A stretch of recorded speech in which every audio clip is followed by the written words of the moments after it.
Monsieur Macron a annoncé vouloir légiférer dès le mois de juillet par ordonnance pour ce qu'il appelle une réforme du Code du travail, ce que j'appellerais plutôt, bonjour madame, ce que j'appellerais plutôt une casse du Code du travail, parce qu'il veut poursuivre ce qu'a fait monsieur Hollande avec sa loi El Khomri.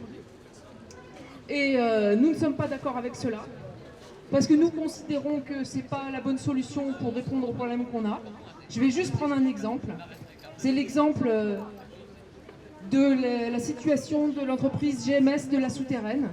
Vous savez, vous avez vu, comme moi, que les salariés occupent l'usine, qu'ils ont été obligés d'aller jusqu'à casser des machines et piéger leur usine pour se faire entendre. Et on a là une situation qui est assez symptomatique de ce qui se passe dans ce pays. C'est-à-dire qu'on a une boîte qui est une entreprise sous-traitante qui est sous la dépendance de Renault et PSA, puisque Renault et PSA sont les deux entreprises qui fournissent le carnet de commandes à GMS.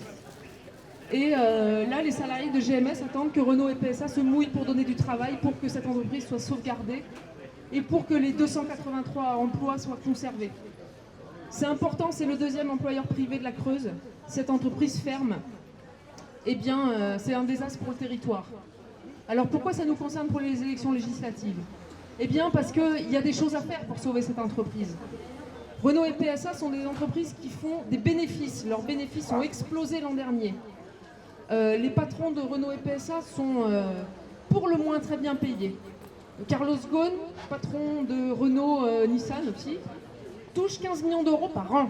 Vous vous rendez compte? Je ne sais pas si vous vous rendez compte de cette somme, moi je n'arrive pas à réaliser. 15 millions d'euros par an. Il s'est même accordé un petit pécule supplémentaire en fin d'année dernière, 6 millions d'euros, bon voilà, comme argent de poche je suppose. Carlos Tavares, patron de PSA, c'est le même genre, 5 millions d'euros par an. Et pour autant, ils ne font rien pour donner juste 1% du chiffre d'affaires de l'emboutissage total. L'emboutissage, c'est ce que fabrique, c'est la technique de fabrication à la Souterraine.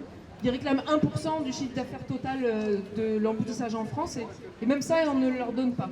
Alors, vous pourriez me dire, bah oui, mais c'est une entreprise privée, on ne peut pas les y contraindre. Eh bien si, je voudrais rappeler que Renault et PSA touchent du CICE, le crédit d'impôt compétitivité emploi, et que donc c'est de l'argent public qui leur est donné sans aucune contrepartie. Et voilà le problème. Et une des choses qu'on peut faire, c'est demander des contreparties pour que ces entreprises soient, forcées à créer de l'emploi et pas à le détruire. Deuxième chose, il y a des propositions législatives. On ne peut pas laisser perdurer cette situation où des firmes multinationales peuvent faire absolument ce qu'elles veulent. Il faut réguler l'économie. Nous, on a une proposition qui correspond complètement à la situation de GMS Industrie. On pense qu'il faudrait, par la loi, étendre la responsabilité sociale, juridique et écologique des donneurs d'ordre vis-à-vis de leurs sous-traitants. Et ça, c'est pas fait. Donc il ne suffit pas juste d'aller avec les GMS, qui est bon, déjà bien, mais il faut en même temps se donner les moyens de légiférer.